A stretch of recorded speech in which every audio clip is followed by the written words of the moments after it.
পৃথিবী থেকে নিশ্চিহ্ন হয়েছে। তারপর থেকে আমি দেখেছি মা, সেই মুখ শয়ে শয়ে হাজারে হাজারে। কি বলছো তুমি? মা, আপনি এদের চেনেন? এদের পোশাকে কোনো ভাঁজ পড়ে না। এরা এরা আপনার চোখের উপর চোখ রেখে কথা বলে না। এরা ঘামে না। কিন্তু এরা করেটা কি?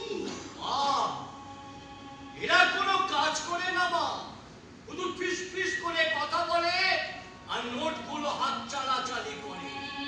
একটা সময় ছিল, হ্যাঁ, একটা কচু, সেটা কচু বলেই বিক্রি হতো। আর কিন্তু বিক্রি হয় না। সেই কচুর যদি একজন দালাল না থাকে আর তাকে যদি কমিশন না দেওয়া হয়, সেই কচু বিক্রি হয় না। নিজেকে বেচার, এমনকি বিলিয়ে দেবার অধিকার পর্যন্ত থাকে না যদি না একটা কচু দালাল থাকে।